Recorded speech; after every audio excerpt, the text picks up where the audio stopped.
Good afternoon, it's Gary Sly and the Legacy of Handmade Objects.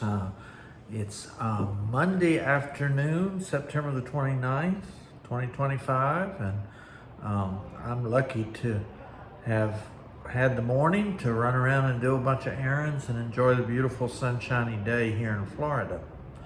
Before I get started with my topic for today, I want to shout out a happy birthday to my little brother David. David turned 65 today. He was one of those miracle babies. Back in 1960, when he was born, he weighed 2 pounds and 10 ounces. And you can believe that in 1960, that was an unusual thing. My mother didn't get to hold him until he was about 6 weeks old. He was kept in an isolation incubator, and certainly the nurses and people there at the hospital took good care of him, but in a lot of ways his survival in those days was a miracle. But he certainly grew to be a big 6 foot tall lawyer. David's claim to fame and passion over the last few decades has been water quality. He's a lawyer and an environmental scientist, and his activism in protecting and sustaining the water supplies of the world is really a great legacy that he has to carry forward. So happy birthday to David today. Talking about legacies, what I really want to do today is spend some time bragging on my children. As my kids have reached their 30s, I've spent all of their lives bragging on them. And I often will say to people, I think it's perfectly okay to brag on your children. I think we all should brag on our children. I think we all should brag on everybody else's children.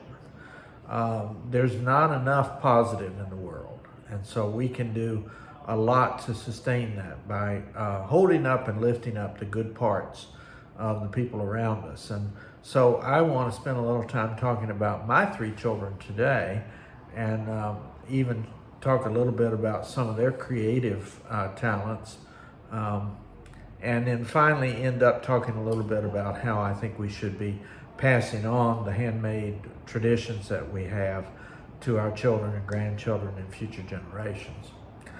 I interviewed one time for a vice president's job at a college, and somebody asked me an interesting question. It was something along the lines of, what is the most important job you've ever had? And I think a lot of time folks might say, well, I was the highest ranking this or that or whatever. But I quite honestly answered that question by saying the most important job I've ever had is as a dad. And I was lucky enough to have 7 years where I was an at-home dad. My wife at the time worked, had an excellent profession, and I was in a position where I could stay home with the kids. And so I was the parent at hand for 7 years when my guys were very small. Starting out in that experience, I had 3 under the age of 3. So it was pretty exciting. You could see me going through the grocery store and corralling kids. I loved the experience, and I loved the way that it gave me a special bond with my kids. I think a lot of time dads in particular don't get an opportunity to have that kind of time with their children. So all of that is to say that I'm immensely proud, and I take every opportunity I can to brag about my children. My oldest, his name is Carter. He lives in Falls Church, Virginia. He and his husband Dan have a beautiful grand dog of mine whose name is Birdie. Carter's legacy is music.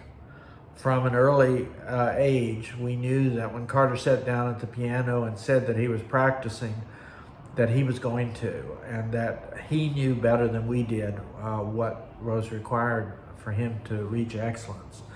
Piano is where he started, but he's certainly done a wonderful job also with his vocal work. He was also a very talented clarinetist, even though he hasn't picked the clarinet up, I don't think, in quite a while. Carter sings professionally at the National Shrine in Washington, D.C., and he also works for an organization in Georgetown that promotes the arts by putting on classical music concerts and also by doing education in the Washington, D.C. schools.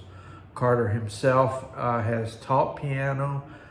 He's a gifted accompanist in many venues in Washington, D.C. area. And aside from his singing at the National Shrine, he sings at the National Cathedral, where he sang at some pretty important funerals and state events. He sang at the inauguration of, the first inauguration of President Trump, and has really made a place for himself in that world as a musician. And of course, we're immensely proud of what that means and how he has sustained that. You know, it's hard to make a living as a musician, and he has done a wonderful job at that. And like I say, his intuition in terms of what is musically appropriate and how to do that is just kind of amazing to me. So kudos to my oldest son, Carter, the musician. Now, my daughter Mary is the middle child. She lives in Pittsburgh. She's been in Pittsburgh since she started as an undergrad there. She got a nursing degree at the University of Pittsburgh, and then went on to do a master's and become a nurse practitioner at Duquesne University, also in Pittsburgh. If you've ever seen the companion video that I have online where I did a TED Talk, I talk a good bit about Mary and her accession to the profession of being a nurse. From a little girl, she knew that she wanted to be a nurse, and she has excelled at that. Mary, as a little girl, was a very determined and spunky little girl, and she's never lost that sense of purpose. And I've often said about Mary that her goal is to save the world. When she was in nursing school, and as she finished up nursing school, she had a passion for community health, for bringing health care to people who don't normally get it. She worked for many years as a nurse in homeless situations. She'd go out to homeless camps. She'd work in clinics where the homeless would come. She has specializations in addiction medicine. She's a specialist when it comes to wound care for the homeless. She's done excellent work in terms of psychiatric care for the homeless and folks who are the ones least able to get health care in our society. It's quite a shame, and probably something that we're all aware of, that there are many people in our culture who don't get the care they need for whatever reason. And rather than blame them, Mary has always been the type to go in and bring it to them and make sure that they have what they need, because her thought is, even if someone is terribly addicted to a substance or in very dire situations, is that if she can keep them alive and if she can keep good health as part of their perspective, then perhaps they'll be able to beat some of those other demons that assail her. Creatively, I think Mary has attempted a few things. I know she did some punch needle work at one point. I think she did that mostly because she got to stab something a lot. I would say that much of her creative outlet goes into her work as a nurse practitioner, and all the dynamics and the work that it takes for somebody to care for folks who are sometimes not terribly easy to care for. So I applaud Mary for her compassion and her sense of bringing justice and health care to those who are least likely to find it. Telling some of the stories about the work that she's done really literally has brought tears to people's eyes. My youngest son is Graham. Graham is an old family name on my side of the family, a last name, but we chose it for him as a first name. Graham currently lives in Germany. He served proudly, and we're proud of his service in the United States Army. And having left the Army, he continued on in Germany and has made a wonderful life for himself. I forgot to mention my grand pets for Mary, and I also forgot to mention that Mary's engaged to be married next fall to a wonderful young man named John. and maybe you'll hear some more about those guys later. But Mary has Dolly, who is a beautiful American pit bull, and she has 2 cats, Harriet and Olive, who are sisters. So I'd be remiss if I didn't mention my grand pets there. The reason I thought of that is I had begun to talk about Graham, and Graham has a beautiful little miniature schnauzer named Dietrich. And if you come to know Graham at all, you know that Dietrich is one spoiled little dog. I'm told, I've visited Germany a couple of times, but I'm told that the Germans are particularly indulgent of their pets, and certainly Graham has managed to take a hold of that. Graham is a linguist. He's an expert in Arabic, knows, I think at last count, maybe a half a dozen different dialects of Arabic, as well as classic Arabic. It's a very difficult language to learn, and he is quite an expert at it. And most of his work these days revolves around his work with language. Graham is the one of my 3 who has taken some interest, some considerable interest in fiber arts though, and I do want to talk just a minute about that. Graham is a master crocheter. There was a wonderful lady who worked in the school system as a volunteer named Ruth Darling, and Ruth was an avid and gifted crocheter, and she recognized in Graham somebody who really wanted to learn, and so they spent many hours together Graham learning the techniques of crochet from Ruth Darling. I have a variety of pieces that Graham has done, but the only one that I could put my hands on today was this really kind of a scrap that Graham did. It reminds me of a motif of the Tree of Life, but this is crocheted, and it's kind of a cable stitch idea, but you can see there what I would sort of call the Tree of Life. Just wonderful details. Graham can take a look at a beautiful Irish sweater or some design and go home and figure out how to crochet it. He was traveling in Eastern Europe a few years back, and he saw the roof of a building that had particularly wonderful colors. He took a picture of it, came back, made a pillow, and gave it to his friend who had traveled with him on that expedition. So Graham is particularly gifted in crochet, and I'm pleased that at least one of the 3 of my kids has some focus on fiber arts as part of their lives. I talk a lot in the shop as people come in about the various kinds of handmade art that is available for us, and I do think that it really is based on personality in terms of what we end up loving and what we end up getting passionate about. And what I always say to folks, if they say they're not crafty or they're not able to do things with their hands, is that they probably just have not found the one that brings them passion and joy. So I don't know which category you're in. I suspect if you're watching my videos, you've already captured some passion for some aspect of fiber arts. But if you haven't, or if you're looking for new ones, keep that in mind. There's so many varieties of ways that we can use our hands to be creative.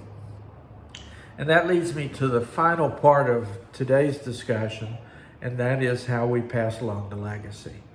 Obviously, the generations that come after us are our greatest legacy. I'm lucky enough to be a dad and have 3 children. Not everybody has biological children that they can claim as their own, but we are all of a generation that has information and skills and techniques that we can pass on to the next generation, and that becomes a legacy. And I guess one thing that I've learned as I've become a little older is that it's not enough just to say, go do it. It's very important when we talk to somebody about the legacy that we are passionate about, whether it be stitching or cooking or woodcraft or metalwork or whatever. It is very important that we pass along the stories and that we pass along the history and that we talk about the importance of that in our own lives. I tell the story of my grandmother teaching me how to do things, and that being a bond between us. And when I look at certain objects, I can tell the story about how that was made with my grandmother. So we need to be telling the stories of the pieces around us. Most of our homes have objects that are handmade, that have a story that goes with them. Maybe a great aunt liked to make lace, and we have some lace doilies on the table, telling the stories about that aunt, even if we don't know much about lace making, is a way to bring meaning to those objects. And you hear me say every week, the legacy of handmade objects.